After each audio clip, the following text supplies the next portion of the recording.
Assalamualaikum warahmatullahi wabarakatuh. Perkenalkan, nama saya Filial Fatma. Ini saya akan menjelaskan mengenai pengertian tahrij. Tahrij menurut bahasa berarti berkumpulnya dua perkara dalam satu persoalan yang sering berlawanan. Sedangkan menurut istilah adalah penunjukan terhadap tempat hadis di dalam sumber aslinya yang dijelaskan sanad dan martabatnya sesuai dengan keperluan. Jadi pada intinya tahrij hadis itu ialah mengemukakan hadis dengan menyebutkan para rawinya, mengemukakan asal-usul hadis, dan mengemukakan kualitas para rawi sekaligus hadisnya. Bismillahirrahmanirrahim. Perkenalkan, nama saya Husna Mardiah.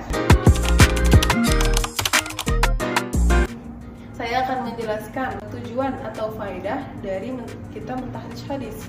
Yang pertama, kita akan mengetahui banyak atau dikitnya perawi. Jika semakin banyak perawinya, maka akan semakin kuat hadisnya.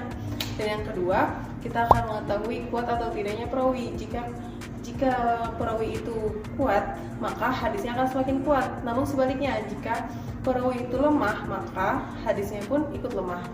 Yang ketiga, akan menambah wawasan dan memperluas wawasan kita tentang hadis. Apakah hadis itu sahih li ghairihi atau hasan li ghairihi, sahih li dzatihi atau hasan li dzatihi. Dan juga kita akan mengetahui hadis itu sahih atau enggak, mardud atau enggak. Lalu yang keempat, akan mempermudah untuk para orang-orang yang ingin melaksanakan sunatullah mengetahui hadis itu mardud. Jika mardud, kita akan menjauhinya. Namun jika makbul, maka orang-orang soleh akan melaksanakannya. Ya gitulah. Yang kelima, kita akan semakin yakin bahwa hadis ini dari Rasul dan tahu dari mana, dari Nabi Hurairah. Perkenalkan, saya Fariha Ratu Khonsa. Di sini saya akan menjelaskan tentang metode takhrij hadis. Dalam melakukan takhrij, terdapat 5 metode yang dapat kita lakukan untuk mentakhrij hadis.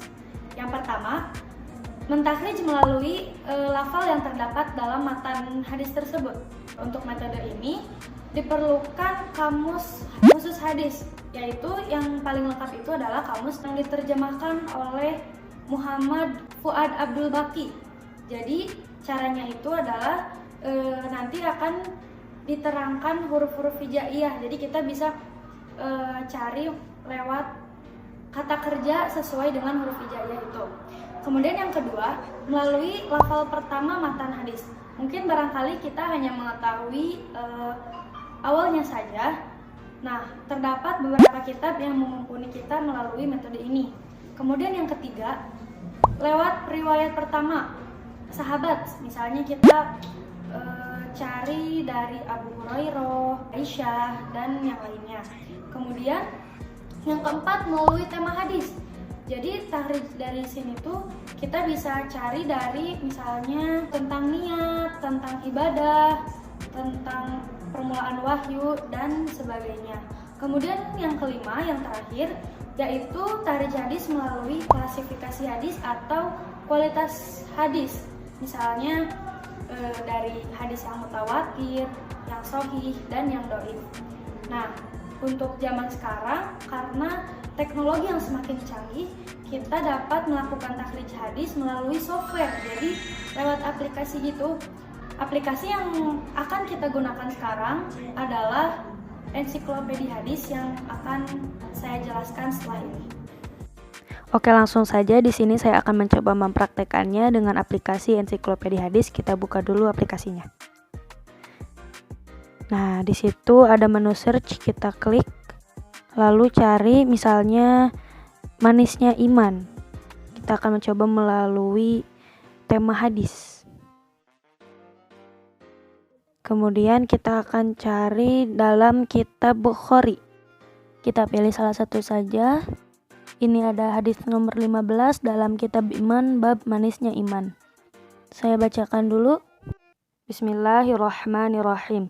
Haddatsana Muhammad bin al-Musanna qala haddatsana Abdul Wahhabi Ats-Tsaqafi qala haddatsana Ayyubu an Abi Qilabata an Anas bin Malik radhiyallahu anhu anin Nabi sallallahu alaihi wasallam qala Thalathun man kunna fihi wajada halawatal imani an yakunallahu wa rasuluhu ahabba ilaihi mimma siwahuma wa an yuhibbal mar'a la yuhibbuhu illa lillah wa an yakraha an ya'uda fil kufri kama yakrahu an yuqdhafa fin nari. Selanjutnya akan saya bacakan artinya terlebih dahulu. Telah menceritakan kepada kami Muhammad bin Al-Muthanna berkata, telah menceritakan kepada kami Abdul Wahhab Ats-Tsaqafi berkata, telah menceritakan kepada kami Ayyub dan Abu Qilabah dan Anas bin Malik dari Nabi SAW. Beliau bersabda, 3 perkara yang apabila ada pada diri seseorang, ia akan mendapatkan manisnya iman. Dijadikannya Allah dan Rasulnya lebih dicintainya dari selain keduanya. Jika ia mencintai seseorang, dia tidak mencintainya kecuali karena Allah, dan dia benci kembali kepada kekufuran seperti dia benci bila dilempar ke neraka. Kemudian aplikasi ini juga dilengkapi dengan fawaid dari hadis. Kemudian terdapat hadis-hadis terkait tentang manisnya iman. Oke, langsung saja kita cari kualitas dari perawi ini. Kita buka yang di sebelah bintang. Bisa kita lihat ini yang pertama ada Anas bin Malik. Kalangannya dari sahabat, kunyahnya Abu Hamzah, hidupnya di Basroh, dan wafatnya 91 Hijriah. Kemudian ini ada jumlah hadis yang diriwayatkan, lalu ada komentar ulama terhadap si rawinya. Selanjutnya ada Abdullah bin Zaid bin Amr bin Nabil, kalangannya dari tabi'in kalangan pertengahan, kunyahnya Abi Qilabah, hidupnya di Basroh juga, dan wafatnya 104 Hijriah. Sama seperti yang tadi, jumlah hadis yang diriwayatkan. Kemudian komentar ulama, thiko fadil. Selanjutnya ada Ayyub bin Abi Tamamah Kaisan. Kalangannya dari tabi'in kalangan biasa. Kunyahnya Abu Bakar. Hidupnya di Basroh juga dan wafat pada 131 Hijriah. Ada jumlah hadis yang diriwayatkan, bisa dibaca sendiri. Kemudian komentar para ulama, thiko sabat, dan imam. Selanjutnya ada Abdul Wahhab bin Abdul Majid bin As-Salti, kalangannya dari tabi'in kalangan pertengahan. Kunyahnya Abu Muhammad, negeri hidupnya di Basroh, dan tahun wafatnya 194 Hijriah. Jumlah hadis yang diriwayatkan, lalu komentar para ulama, thiko, dan hafidh. Selanjutnya Muhammad bin Al-Muthanna bin Ubaid. Kalangannya dari tabi'ul atba, kalangan tua. Kunyahnya Abu Musa, hidupnya di Basroh, dan tahun wafatnya pada 252 Hijriah. Jumlah hadis yang diriwayatkan. Kemudian ada komentar ulama terhadap rawi, thiko, salihul hadits, soduk, thiko masyhur minal hufad, thiko sabat.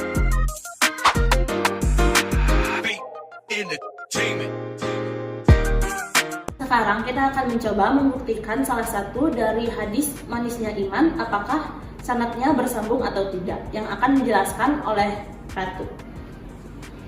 Oke, yang pertama dari Anas bin Malik.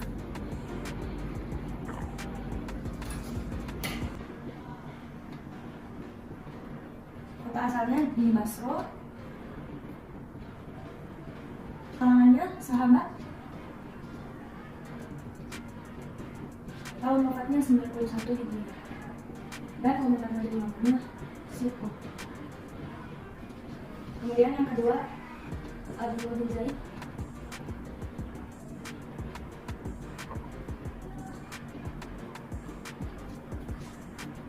Dari Basroh juga, kalangan tabi'in, wafatnya 104 Hijriah.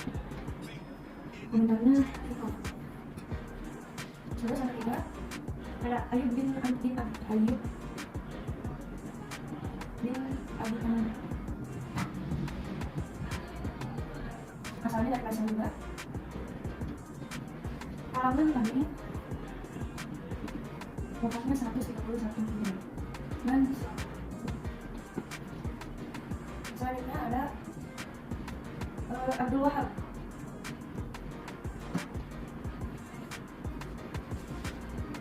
asalnya dari Basro.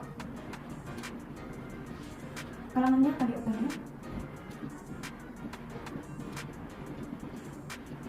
Wafat 194 Hijriah. Komentarnya terakhir ada Muhammad bin Al-Musanna.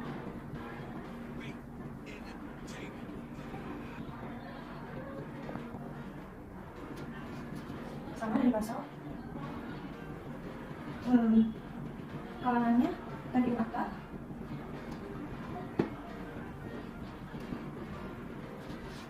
Tahun wafatnya 290 Hijriah. Pengetahuannya kok. Kemudian Bukhari sebagai mukhalifnya berasal dari kota Bukhara.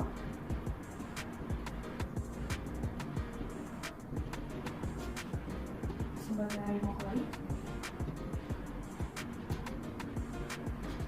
wafatnya 250 Hijriah.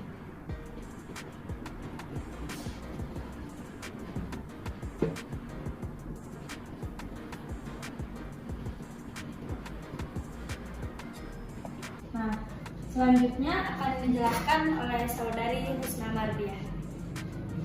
Dari yang tadi Ratu tuliskan, ada nama rawi Anas bin Malik, Abdullah bin Zaid, Ayyub bin Abi Tamimah, Abdul Wahab, Muhammad bin Musanna, Bukhari. Kita bisa lihat tahun wafatnya yang meninggal duluan ini ada Anas bin Malik pada tahun 191 sama 104. Ini yang duluan Anas bin Malik, lalu meninggalnya Abdullah bin Zaid, Ayyub bin Abi Tamimah, Abdul Wahab, Muhammad bin Al-Musanna, lalu Bukhari. Yang dimaksud sanadnya ini tidak terputus dan tidak salah. Misal tidak mungkin posisi angka 91 Hijriahnya ada di tengah. Misal di sini 91. Lalu ternyata yang meninggal duluan misalnya di sini 194. Kalau misalnya ketukar, itu berarti sanadnya terputus, tidak jelas, dan yang lain-lain. Nah, ini kan sudah jelas ya, 91, terus tahun wafatnya 104, lalu 131, 194, 252, lalu yang terakhir 256. Nah, ini berurutan, tidak mengacak atau yang lainnya. Sekian.